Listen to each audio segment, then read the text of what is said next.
नमस्कार साथियों, इस वीडियो में आप देखेंगे कि सत्र 20-21 में एम शिक्षा मित्र ऐप के माध्यम से बच्चों को उनकी अगली कक्षा में किस तरह से प्रोन्नत किया जा सकता है। साथ ही इसके बाद मैं एक और वीडियो भी डालूँगा जिसमें आप ये देख पाएंगे कि एम शिक्षा मित्र ऐप के माध्यम से कक्षा 1 में प्रवेश लेने वाले बच्चों की किस तरह से मैपिंग की जाना है। तो आप सबसे पहले इस चैनल को सब्सक्राइब करें, वीडियो को लाइक करें। अब आप अपने मोबाइल पे एम शिक्षा मित्र ऐप को ओपन कर लें और आगे जाए वाली बटन पर टच करेंगे, जिसके बाद आप सीधा शिक्षक मॉड्यूल जो है एम शिक्षा मित्र में उसमें चले जाएंगे। या यहाँ पे भी देखिए मेन पेज में ही सामने दिख रहा है शाला प्रवेश गृह संपर्क अभियान। यह जो है कक्षा 1 के लिए है। अभी मैं इस पे बात नहीं करूँगा। अभी आप देखिए कि अन्य जो कक्षाएं हैं उनके बच्चों को किस तरह से प्रमोट किया जाना है।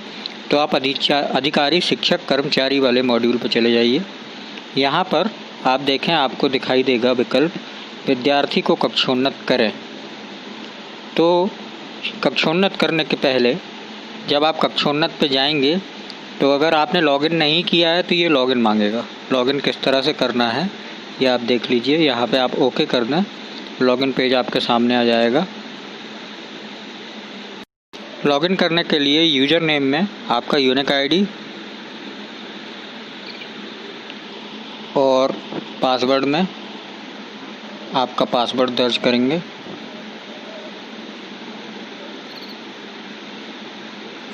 नीचे एक रिमेंबर चेक होता है जिस पे चेक लगा दें, तो इससे क्या होगा कि आपको बार बार ये एंटर नहीं करना पड़ेगा। अगली बार जब आप लॉगिन करेंगे तो यहाँ पे ऑटोमेटिकली आपका आईडी पासवर्ड सेव रहेगा और उसके बाद लॉगिन बटन पे टच करना है।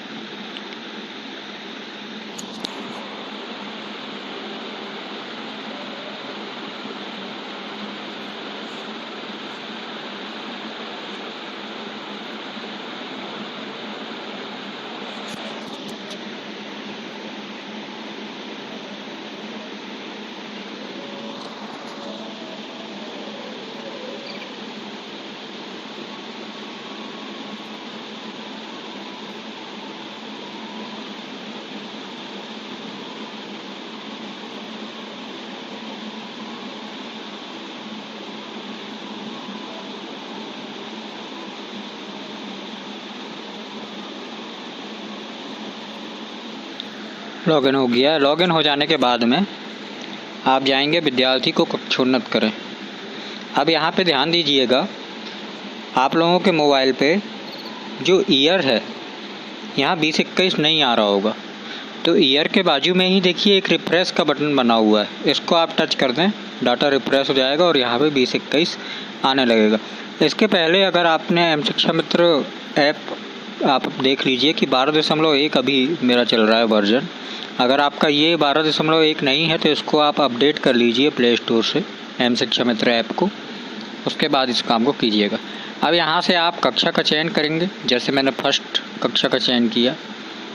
कैटेगरी अगर आप लेना चाहें तो ले सकते हैं, जेंडर अगर आप लेना चाहें तो ले सकते हैं। ईयर 20-21 और गेट स्टूडेंट पे टच करेंगे। ये सारे स्टूडेंट्स आपको यहाँ पे दिखाई देने लगेंगे जो कक्षा 1 में थे 19-20 सत्र में। अब यहाँ पे आप एक बच्चे को टच करेंगे, उसके रिजल्ट में पास या फेल या नॉट एप्लीकेबल, उसका परसेंटेज, स्कूल का स्टेटस वो ये देना है कि सेम स्कूल का मतलब है कि 20-21 में आपकी ही शाला में वो पढ़ रहा है, और अगर आपकी शाला में नहीं पढ़ रहा है तो फिर आप अदर स्कूल का चयन करेंगे। इतना करने के बाद में सेव बटन से आप इसको सेव कर देंगे। ऐसा आप प्रत्येक बच्चे के लिए वापस एक का हो गया, उसके बाद वापस जाके दूसरे को यहाँ से ओपन करके प्रत्येक बच्चे के लिए यह काम करेंगे।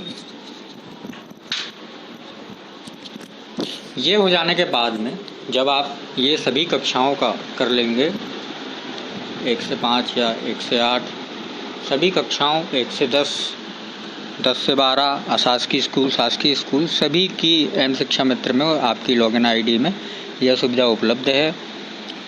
प्राइवेट स्कूल आपकी जो एजुकेशन पोर्टल की PS वाली लॉगिन आईडी है, उस लॉगिन आईडी से लॉगिन करके आप ये काम कर सकते हैं। अशासकीय शाला के शाला प्रभारी अपनी यूनिक आईडी और पासवर्ड के माध्यम से लॉगिन करके यह काम कर सकते हैं। जब आप सारे विद्यार्थियों को कक्षोन्नत कर लेंगे तो उसके बाजू में एक महत्वपूर्ण विकल्प दिया गया है, कक्षोन्नत छात्रों को अपलोड करें।